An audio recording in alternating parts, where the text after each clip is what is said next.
What's going on, guys, and welcome to my Premier League predictions for match week 5 coming up this weekend. I've not done every single game. For those of you that are new here, I just do the games that most interest me. I don't do every single one, but I've done quite a bulk of the games, to be honest, for this match week.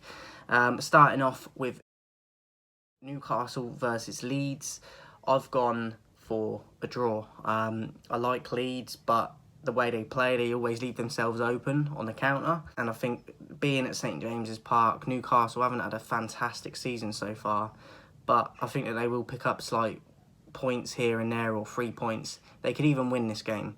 But I'm going to go with a draw, and I will go for 2-2. Next up, we've got Wolves versus Brentford. I've gone for a draw in this one as well. Wolves, I did predict to get relegated, but now looking at their team, I kind of regret that. I don't think they will. I think they'll stay up. Brentford have got off to a reasonably good start, and I think that they'll cancel each other out in this game, and I'm going to go for a 1-1.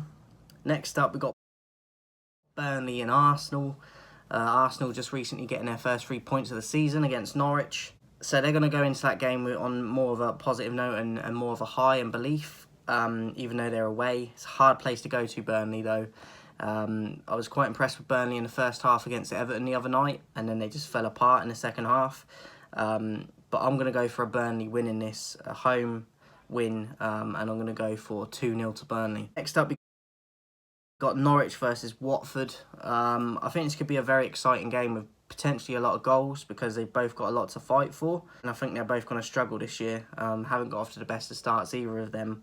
Watford obviously have got a win under their belt, but it being at home, I'm going to go with Norwich in this one to edge it, and I'm going to go 2-0, to be honest, but it could be just by 1 goal, but I'm going to go 2-0 Norwich.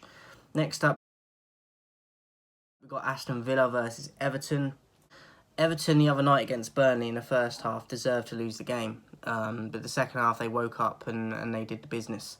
Villa, Ings going there recently, obviously probably not got off to the best of starts as well as they would have liked to, with Buendia coming in and certain players they've brought in. I think this is a crucial game for both teams in terms of getting points on the board. I'll go for Villa in this one, and I'm going to go for 2-0, but potentially again by 1 goal it could be decided, but I'm going to go 2-0.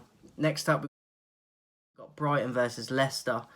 Brighton have got off to a very good start this year, and Leicester, they're always an underdog, but they've continued to prove people wrong. As I said, it doesn't surprise me now when they beat the bigger teams, because they should be considered a top 6 team for me now, because they're consistently doing it. So for me, I wouldn't be surprised if Leicester win this, but because of how Brighton have started, I think it'll be a tight game, and I'm going to go for a draw in it. So I'm going to go 1-1. Next up, we've got West Ham versus Manchester United. Obviously, I did the video the other night for the Young Boys Manchester United game. Poor, absolutely poor, and it's going to be interesting to see how much that affects United and their players going into this, and what Ollie's going to do, because they have to respond, and it's at West Ham, it's away, and obviously Antonio being out is a huge bonus for us, but at the same time, as I said before, they've got quality players still. We have to be on it, because they will cause us an upset if we're not. I'm going to go for a Manchester United win and look for that response, but I think it'll be tough. But I'm going to go for 3-1. And then last up this week, guys, Spurs versus Chelsea. Tottenham are a shambles, to be honest. I feel like they're the new Arsenal, and they're going that way. Got off to a great start, obviously beating City, but since then it's derailed. They've only lost 1, I believe, so far, but I think the wheels are falling off already. Kane doesn't look like himself at the moment for me. Son was injured. I don't know if he's going to be back or not.